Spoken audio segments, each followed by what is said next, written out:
Class को शुरू करने से पहले कुछ ह्यूमन बिहेवियर की बातें कर लेते हैं। ये ह्यूमन नेचर होता है कि जो चीज़ फ्री में मिलती है ना उसकी अहमियत कम होती है।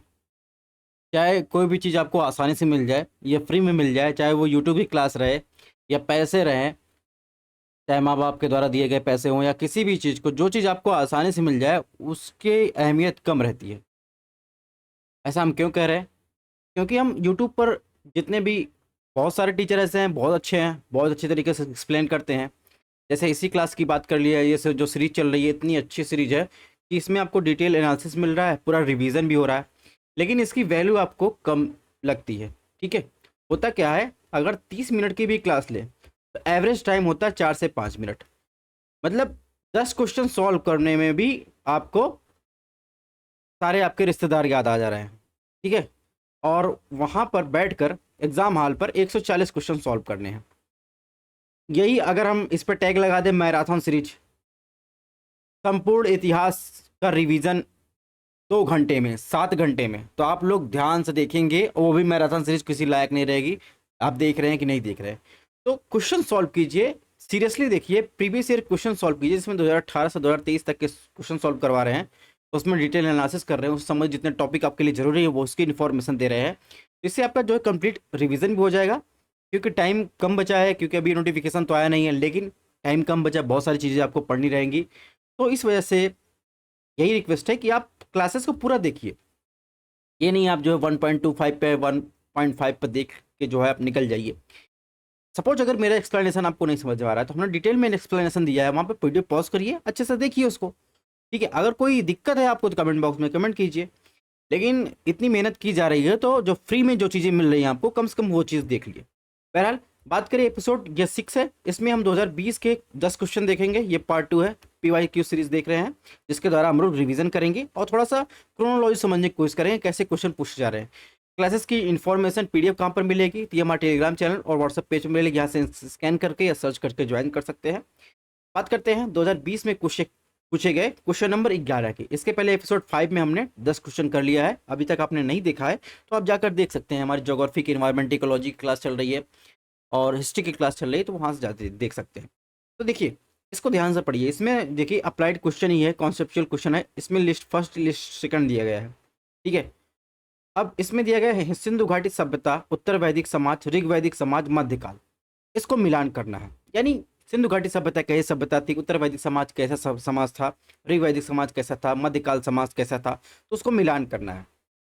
ठीक है, अब थोड़ा सा क्रोनोलॉजी समझ लेते हैं। यानी कोई भी आप मेच्योर पीरियड, चाहे इंडस वैली सिविलाइजेशन का जो मेच्योर पीरियड देखते हैं आप लोग, वो पहले ऐसा नहीं था। यानी अगर देखेंगे तो इंडस वैली सिविलाइजेशन का अर्ली फेज देखेंगे और उसके बाद मेच्योर से आ जाएंगे लेट फेज तक देखेंगे, तो उसका क्रमिक विकास हुआ है। ऐसे ही आप देखेंगे उत्तर वैदिक काल की बात करें या वैदिक काल की बात करें, तो आप देखेंगे सबसे पहले आपको वहाँ पर एक अर्ली फेज मिलता है वैदिक सिविलाइजेशन का, फिर आप देखेंगे लेट फेज भी मिलता है। बात करें हड़प्पा सिविलाइजेशन की, जिसमें कांस्य युग की सभ्यता कहते हैं, तो वहाँ पर आप देखेंगे तो वहाँ पर आपको एक अर्बन प्लानिंग देखने को मिलेगी। ठीक है, वहाँ पर कृषि देखने को मिलेगा, पशुपालन देखने को मिलेगा। ठीक है, और शिल्प तकनीक का ज्ञान देखने को मिलेगा, ट्रेड देखने को मिलेगी, और राजनीतिक संगठन में धार्मिक प्रथाएं देखने को मिलेंगी। ठीक है, तो इन सब से आप देख सकते हैं कि अर्ली फेज से जैसे जैसे आप लोग आगे बढ़ेंगे तो ग्रामीण से आप जब मेच्योर पीरियड में आएंगे तो इंडस वैली सिविलाइजेशन पूरी तरह नगरीय आपको देखने को मिलेगी। ठीक है, एक प्रॉपर अर्बन प्लानिंग आपको देखने को मिलेगी। तो ऐसे ही आप आ जाएंगे अर्ली वैदिक पीरियड में, यानी हड़प्पा की बात करें तो आर्यों का आगमन होता है और ऋग्वेद की बात करते हैं। ये सब कहाँ होता है? अर्ली वैदिक पीरियड में ये सब टाइम होता है। इस टाइम आप देखेंगे तो यहाँ पर अर्ली वैदिक पीरियड की बात करें दोस्तों, तो इसमें जो है, इसमें आपको क्या देखने को मिलता है? इसमें आपको देखेंगे तो मूल निवास स्थान और पहचान की आपको संघर्ष देखने को मिलता है, जाति संघर्ष देखने को मिलता है, गोत्र की भावना भी आप देखेंगे तो अर्ली वैदिक फेज में आता है। ठीक है, कबालाई राज्य व्यवस्था, जो कबालाई सिस्टम होता है वो देखने को मिलता है, कबीला और परिवार देखने को मिलता है, सामाजिक वर्गीकरण देखने को मिलता है। लेकिन आप देखेंगे सामाजिक वर्गीकरण जो क्लासिफिकेशन होता है उसका जो है उतनी दृढ़ता आपको देखने को नहीं मिलती। ये दृढ़ता आप देखेंगे तो यहाँ पर जाति के आधार पर जो क्लासिफिकेशन होता है ये आपको लेट वैदिक पीरियड में आपको देखने को मिलता है। यानी उत्तर वैदिक पीरियड की बात करें जिसमें राज्य का निर्माण होता है और वर्ण व्यवस्था की ओर अग्रसर होते हुए आपको दिखता है, तो यहाँ पर लेट वैदिक पीरियड में आप देखेंगे, जैसे जैसे अर्ली वैदिक पीरियड से आप देखेंगे, तो इस पीरियड में देखें इस मैप में, तो वैदिक पीरियड का जो मैप आपको विस्तार दिखाई दे रहा होगा। ऐसा क्यों? क्योंकि आप देखेंगे गंगा प्लेन में देखेंगे तो लोहे की खोज हो जाती है, ठीक है, तो वहाँ पर राजनीतिक सामाजिक संगठन में बदलाव होता है, लोग कृषि कृषि की तरफ बढ़ते हैं, और वहाँ पे आपको जो है एक अर्बन जैसी संस्कृति भी देखने को मिलती है, ठीक है। तो कुल मिलाकर इसमें कहने का मतलब सिंधु घाटी सभ्यता क्या थी? एक नगरीय सभ्यता थी, ठीक है। मध्यकाल में आपको जमींदार देखने को मिल जाएंगे, तो यानी डी का आप देखेंगे, डी का 2 हो जाएगा, यानी इसमें ए और बी एलिमिनेट हो जाएगा। और सिंधु घाटी सभ्यता क्या थी? एक नगरीय सभ्यता थी। मैच्योर पीरियड क्या था? नगरी, यानी ए का 4 हो जाएगा, तो ए का 4 इसमें, यानी ऑप्शन डी सही हो जाएगा। हालांकि उत्तर वैदिक अगर समाज की बात करें, उत्तर वैदिक समाज आपको क्या मिलेगा? कृषक समाज मिलेगा, क्योंकि आप देखेंगे लोहे के खोज हो जाती है। फिर आप देखेंगे इधर मगध बिहार में तो बड़े पैमाने पर खेती की जाती है, और ऋवैदिक समाज में आप देखेंगे ग्रामीण संस्कृति देखने को मिलेगी। तो इस प्रकार से इसको एनालिसिस कर सकते हैं। तो मैप से भी आप बहुत सारी चीज़ें समझ सकते हैं, तो बस समझने की आपको ज़रूरत है। बात करें यहाँ पर एनालिसिस दिया गया है। अगर इंडस वैली सिविलाइजेशन में कुछ फैक्चुअल इन्फॉर्मेशन की बात कर लेते हैं दोस्तों, और अभी तो अप्लाइड पूछा है, कुछ कॉन्सेप्चुअल क्वेश्चन पूछा है, हो सकता है आपसे फैक्चुअल क्वेश्चन पूछा जाए। जैसे इंडस वैली सिविलाइजेशन का सबसे उत्तरोत्तर पॉइंट क्या आते हैं? नॉर्थन मोस्ट पॉइंट क्या है? तो मांडा आपको मिल जाएगा जम्मू कश्मीर में, चेनाब रिवर के राइट बैंक के किनारे आपको मिल जाएगा, मांडा स्थान है। ये सिंधु घाटी सभ्यता का सबसे उत्तर का पॉइंट निर्धारित करता है। सबसे दक्षिण का पॉइंट आप देखेंगे सिंधु घाटी सभ्यता का दैमाबाद, महाराष्ट्र में परवरा रिवर किनारे आपको देखने को मिलेगा। और सबसे पूर्वोत्तर पॉइंट आपको आलमगीरपुर, यूपी मेरठ में आपको देखने को मिलेगा, हिंडन रिवर के किनारे। और सबसे वहीं पश्चिमोत्तर की सीमा की बात करें, सुतकंडोर आपको देखने को मिलेगा पाकिस्तान में, 10 रिवर के किनारे है। तो ये नॉर्थ ईस्ट वेस्ट साउथ की सीमा कभी कभी पूछ लेता है, तो इससे आपको ध्यान रखना है। इसके अलावा बहुत सारी चीज़ें जैसे इंपॉर्टेंट साइट की दिया गया है इंडस वैली सिविलाइजेशन का, उसके बारे में आपको यहाँ से पढ़ लेना है। दोस्तों नेक्स्ट क्वेश्चन की बात करते हैं। इसमें पूछा है 2020 में क्वेश्चन पूछा गया है, सिक्किम भारत में विलय किसने किया था? लॉर्ड हस्टिंग ने, लॉर्ड विलियम बेंटिंक ने, लॉर्ड डलहौजी ने, लॉर्ड ऑकलैंड ने। तो आपको बताना है कि सिक्किम का भारत में विलय किसने किया था। चलिए इसका फटाफट आंसर दीजिए। इसका हम डिटेल में आपको एनालिसिस करवाएंगे, कॉन्स्टिट्यूशन प्रावधान भी बताएंगे। फटाफट इसका आंसर दीजिए। अगर सिक्किम का भारत में विलय की बात करें तो आप देखेंगे इसे लॉर्ड डलहौजी ने किया था। इसके बारे में डिटेल बात करें तो डलहौजी ने सिक्किम में भारत में मिला दिया था। सिक्किम जो था चोंग्याल द्वारा शासित एक भारतीय रियासत थी। 1947 के बाद ब्रिटिश सर्वोच्चता यानी ब्रिटिश शासन जब समाप्त हो गया, उसके बाद सिक्किम जो है भारत का संरक्षित राज्य बन गया, और सिक्किम को भारतीय संघ का पूर्ण राज्य का दर्जा जो है 36वें संविधान संशोधन द्वारा 1975 में बनाया गया, ठीक है। ये बात हो गई डलहौजी की।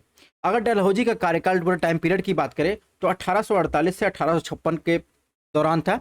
इस बीच डलहौजी के टाइम पीरियड में बहुत सारे काम हुए थे, यानी हिस्टोरिकल घटनाएं हुई थी, उनको भी आपको ध्यान रखना है। तो रिवीजन सीरीज करने से आपको यही फायदा है कि आने वाले एग्जाम में अगर इससे संबंधित क्वेश्चन पूछे जाते हैं तो आपको रिवीजन हो जाएगा, अलग से पढ़ने की जरूरत नहीं। अगर बात करें सेकेंड आंग्ल सिख युद्ध की बात करें तो 1848 से 49 इनके दौरान हुआ था। लोअर बर्मा युद्ध 1852 में, पंजाब देखेंगे पंजाब का विलय 1849 में हुआ था।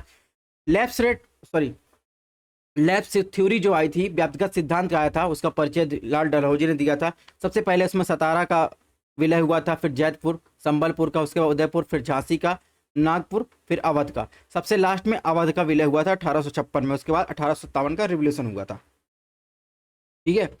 तो ये भी आपको ध्यान रखना है। और लॉर्ड डलहौजी के टाइम पीरियड में 1854 में वुड एजुकेशनल डिस्पैच भी आया था।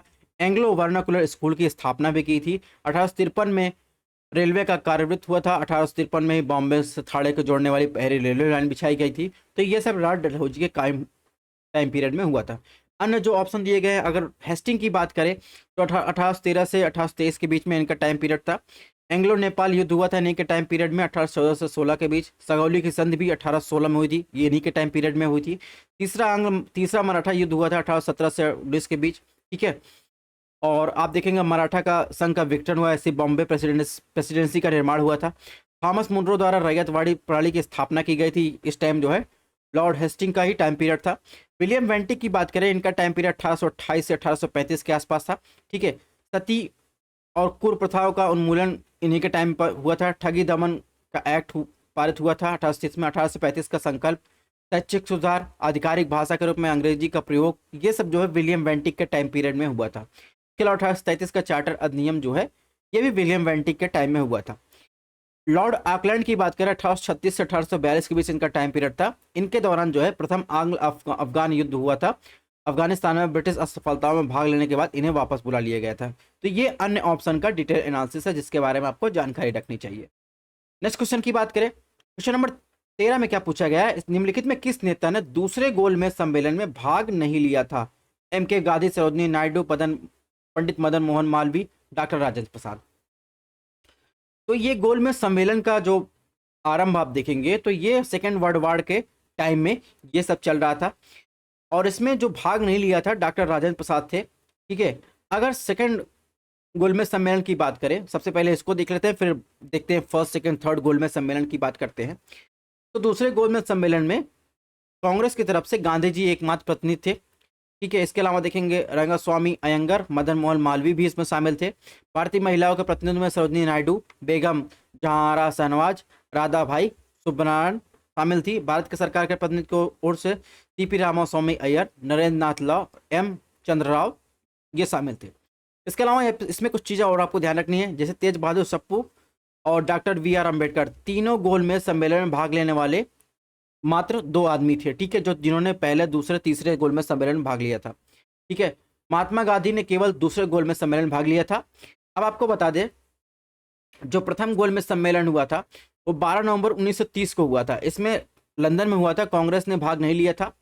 इसके बाद 1931 में महात्मा गांधी और इरविन के बीच जो है गांधी इरविन पैक्ट होता है। ठीक है, और कांग्रेस द्वारा इसके फलस्वरूप समन्वय आंदोलन को समाप्त कर दिया जाता है और जो निकट भविष्य में यानी आगे सेकंड गोलमेज सम्मेलन होने वाला है उसमें जो है भाग लेने की सहमत जताई जाती है। फिर आता है सेकंड गोलमेज सम्मेलन, इसका आयोजन 7 सितंबर 1931 को होता है। कहाँ? लंदन में।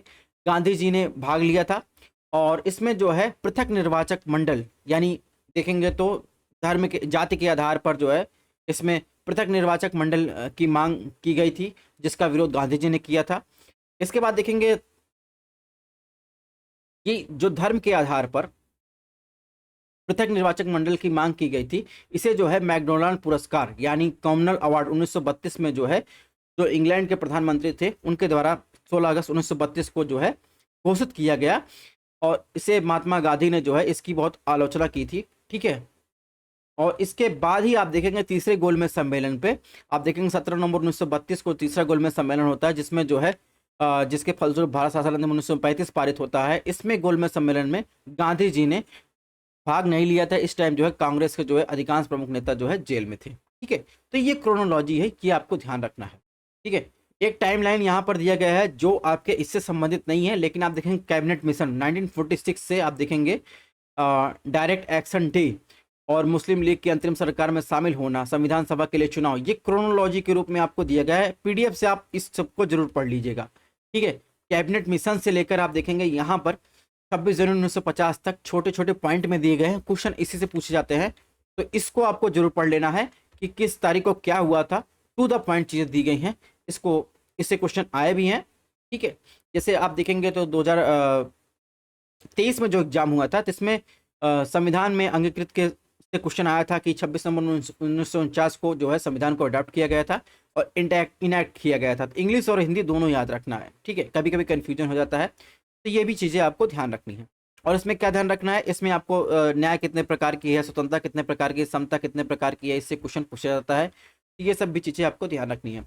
नेक्स्ट क्वेश्चन की बात करें दोस्तों, इसमें फर्स्ट लिस्ट 2 दिया गया है। कुछ नाम से आप लोग परिचित होंगे, जैसे अगर नॉर्थ इंडिया के आप लोग होंगे तो जजमानी व्यवस्था, बारावलुटा, मिरासी, अदादे। ठीक है, जैसे जजमानी व्यवस्था तो कहाँ प्रचलित है ये तो आपको पता होगा। जजमानी व्यवस्था आपको नॉर्थ इंडिया में देखने को मिलेगा।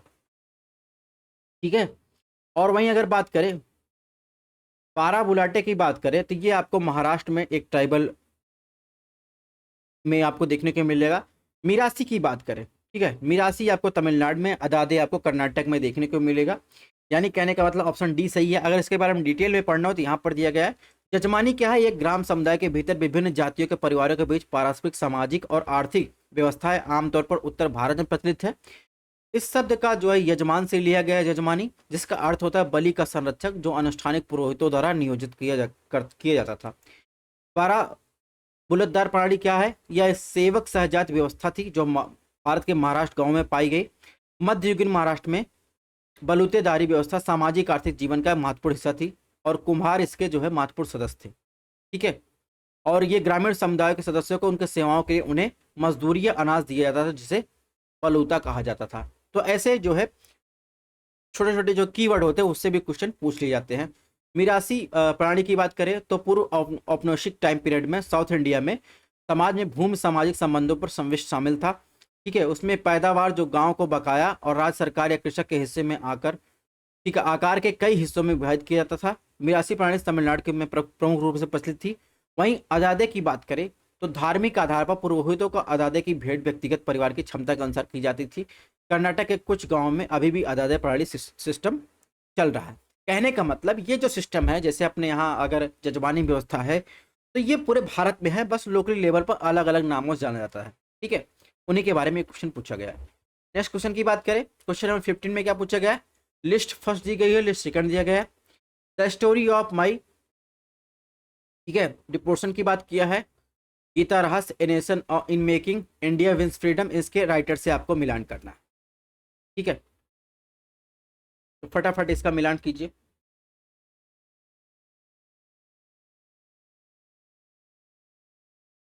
गीता रहस्य तो आपको पता होगा, गीता रहस्य किसने लिखा है? बाल गंगाधर तिलक। बाल गंगाधर तिलक यानी बी का 4, तो बी का 4 देखिए किसमें है?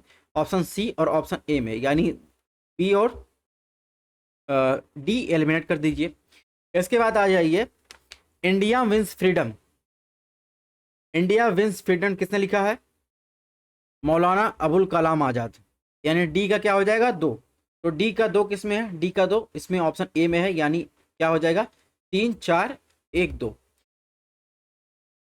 ठीक है, यानी इसमें देखेंगे तो यहाँ पर आएंगे the story of my deportation की बात करें, लाला लाजपत राय ने लिखी थी। पुस्तक मांडले में निर्वासित लाला लाजपत राय के जीवन की कहानी 1908 में प्रकाशित हुई थी। गीता रहस्य बाल गंगाधर तिलक ने लिखा था।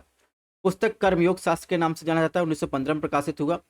A nation in making Surendranath Banerjee द्वारा लिखा गया। ठीक है, सुरेंद्रनाथ बनर्जी क्या है? ऑटोबायोग्राफी है, 1925 में प्रकाशित हुई। India wins freedom Abul Kalam Azad द्वारा लिखा गया, भारतीय स्वतंत्रता आंदोलन की कहानी है। ठीक है, 1988 में प्रकाशित हुई थी। इस प्रकार इसमें क्या हो जाएगा? ऑप्शन ए सही हो जाएगा। नेक्स्ट क्वेश्चन की बात करें दोस्तों, इसमें पूछा गया है क्वेश्चन नंबर 16।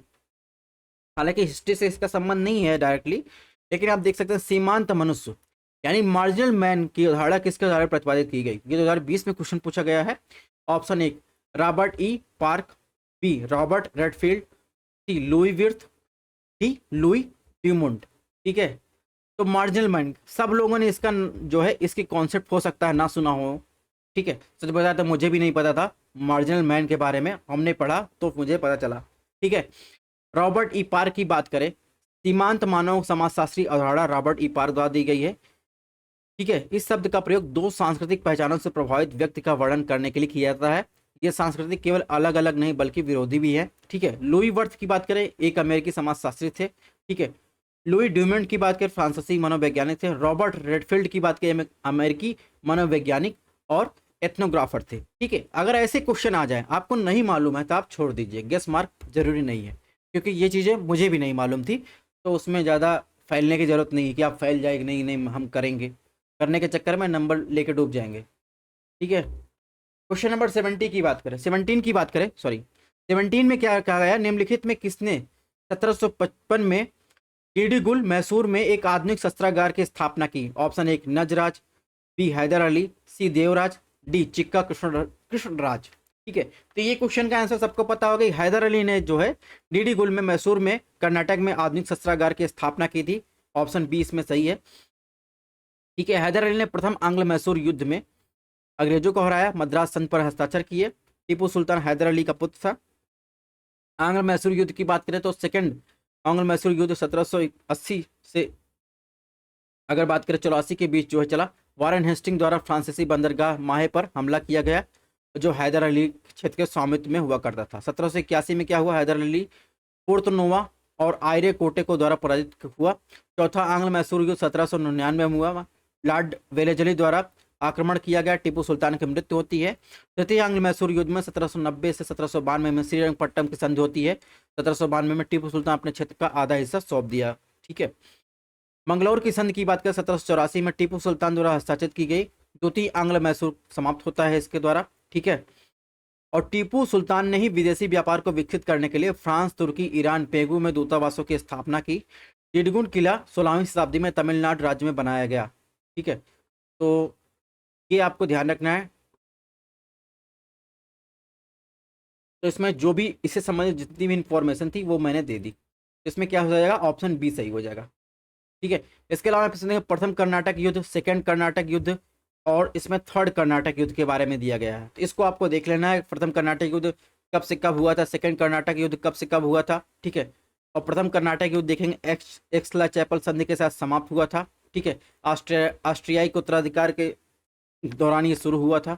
ठीक है। इसके बाद जो थर्ड कर्नाटक युद्ध था, ठीक है, इस टाइम देखेंगे फ्रांसीसी जनरल काउंट थॉमस ऑर्डर लेली थे। ठीक है। इसके नेतृत्व करता थे। पेरिस सन द्वारा जो है पौंचेरी को फ्रांसीसी को वापस कर दिया गया, ये भी आपको ध्यान रखना है। तीसरे कर्नाटक युद्ध की निर्णायक लड़ाई जो है 22 जनवरी 1960 को तमिलनाडु के वांडीवास में हुई थी। तो ये कुछ चीज़ें हैं जिनके बारे में हमने दिया है, इसको आपको डिटेल में देख लेना है। क्वेश्चन नंबर 18 में देखिए दोस्तों, ध्यान से पढ़िएगा, कई बार आ चुका, ये भी थोड़ा सा अप्लाइड क्वेश्चन ही है। इसमें कथन में कहा गया ब्रिटिश सरकार ने भारत में विभिन्न हिस्सों में अलग अलग भू राजस्व सिस्टम शुरू किए। कारण बताया गया इससे भारतीय किसानों में विभिन्न वर्गों का निर्माण हुआ। ठीक है। अगर बात करें सबसे पहले आप देखेंगे तो ब्रिटिश भू राजस्व व्यवस्था की बात करें, जैसे स्थायी बंदोबस्त, सनसेट लॉ, रैयतवाड़ी, महलवाड़ी, ये ऐसे जो है भू राजस्व व्यवस्था शुरुआत की गई। इससे देखेंगे तो भारतीय समाज में अलग अलग जो है आपको किसानों में विभिन्न वर्गों का निर्माण आपको होता हुआ दिखाई देगा। ठीक है। तो इसमें ऑप्शन ए जो है सही है और आर एक सही की व्याख्या भी कर रहा है। अगर बात करें दोस्तों सनसेट लॉ या स्थायी बंदोबस्त की बात करें, लॉर्ड कॉर्नवालिस के टाइम में आया। ये व्यवस्था बंगाल, बिहार, उड़ीसा, उत्तर प्रदेश, बम्बई, मद्रास, असम, ठीक है, बनारस, उत्तरी कर्नाटक में लागू की गई। यानी समस्त जो अंग्रेजी क्षेत्र था उसके 19% हिस्से पर लागू की गई। भूमि अधिग्रहण सदैव के लिए जमींदार को था। ठीक है। ब्रिटिश सरकार को राजस्व देने की जिम्मेदारी जमींदार की थी और जो 10/11 भाग कंपनी को, 1/11 भाग जमींदार को दिया जाता था। यानी 10 भाग कंपनी को, 1 भाग जो है आप देखेंगे कौन रखता था, जमींदार रखता था। रैयतवाड़ी व्यवस्था की बात करें, इसका टॉमस मुंडो रीड के टाइम में हुआ, बम्बई, मद्रास, असम में ये आपको देखने को मिलेगा। और भूमि का मालिक किसान होता था। ब्रिटिश सरकार को राजस्व देने की जिम्मेदारी किसान की थी और टैक्स रेट देखेंगे 33 से 55% तक थी। ठीक है। मालवाड़ी की बात करें, फॉल्ट मैकेंजी और मार्टिन वर्ड के जो है टाइम पीरियड में हुआ था। ठीक है। भूमि पर गांव का अधिकार था और ब्रिटिश सरकार को रेवेन्यू देने की जिम्मेदारी गांव के मुखिया की थी। ठीक है। टैक्स रेट 60% था। तो ये कुछ ब्रिटिश कालीन भू राजस्व व्यवस्था थी जिसके अप्लाइड क्वेश्चन जो है 18 में पूछे गए हैं। नेक्स्ट क्वेश्चन की बात करें दोस्तों, तो इसमें देखिए कुछ बुक दिया गया है, निम्नलिखित पाठ पर विचार करें, उन्हें सही क्रोनोलॉजी में व्यवस्थित कीजिए। अब ये बुक जो दिया गया है, जैसे अगर फतवा जहांदारी की बात करें, पृथ्वीराज रासो की बात करें, किताबुल हिंद की बात करें, ठीक है, तबकात नासिरी की बात करें, तो आप ये बता सकते हैं किसके द्वारा क्या लिखा गया है। ठीक है। बहुत कोशिश करेंगे तो बता सकते हैं, लेकिन अब ये कहिए कि एकदम डेट आपको याद रहे क्रोनोलॉजी में व्यवस्थित करने में, तो बहुत रेयर है कि आप कर ले। और सच बात तो ये है कि फेंकने की नहीं है कि डेट तो मुझे भी नहीं याद है। ठीक है। तो अगर बात करें किताबुल हिंद जो है 1030 में अबू रेहान अलबरूनी द्वारा लिखा गया। पृथ्वीराज रासो के एक महाकाव्य है, दरबारी कवि चंद्रबंदाई द्वारा लिखा गया। ठीक है। पृथ्वीराज की मृत्यु जो है 1235 में हुई, उसके बाद लिखा गया। तबकात नासिरी और मिनहाज सिराज, ये मध्ययुगीन लिखित पाठ है। ठीक है। तबकात नासिरी 1260 में लिखा गया। फतवा जहांदारी जियाउद्दीन बर्नी द्वारा लिखा गया। तो ये जब बुक किसके द्वारा लिखा गया ये मुझे याद है, लेकिन अगर क्रोनोलॉजी अगर बात करें, ठीक है, तो वो बहुत मुश्किल है। ठीक है। हालांकि जो इसमें आंसर सही होगा, इसमें सबसे पहले आप देखेंगे क्या लिखा है, किताबुल हिंद लिखा गया 1030 में। ठीक है। और उसके बाद सेकंड पर आएगा पृथ्वीराज रासो, ठीक है, 1235 में। इसके बाद तबकात ए नासिरी की बात करें, ये लिखा गया 1260 में। इसके बाद आएगा फतवा जहांदारी। यानी अगर बात करें इसमें क्या सही हो जाएगा, 3241, 3241, इसमें ऑप्शन डी सही है। ठीक है। नेक्स्ट क्वेश्चन की बात करें दोस्तों, इसमें पूछा है 1687 में औरंगजेब ने गोलकुंडा के किले पर कब्जा कर लिया, तब गोलकुंडा का शासक कौन था। अबुल हसन कुतुब शाह, सिकंदर आदिल शाह, अली आदिल सादुती, शाइस्ता खां। तो ये तो आपको पता ही होगा कि 1687 में जब औरंगजेब ने गोलकुंडा के किले पर कब्जा कर लिया था, उस समय जो शासक था अबुल हसन कुतुब शाह हुआ करता था। ठीक है, अबुल हसन कुतुब शाह कुतुब शाही वंश का 8वां और अंतिम शासक था। ठीक है, और गोलकुंडा किला काकतीय राजवंश द्वारा बनाया गया था।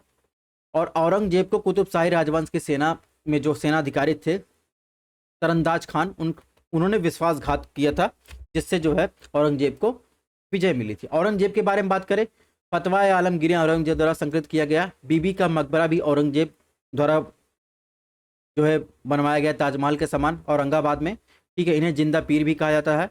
बीजापुर में आदिल शाह की स्थापना यूसुफ आदिल शाह ने की थी। औरंगजेब द्वारा कब्जा कर लिया गया। राज्य का सबसे बड़ा शासक इब्राहिम आदिल शाह था। ठीक है, तो ये तो बात हो गई कुतुब शाही राजवंश की। तो इसमें क्या सही हो जाएगा? ऑप्शन ए सही हो जाएगा।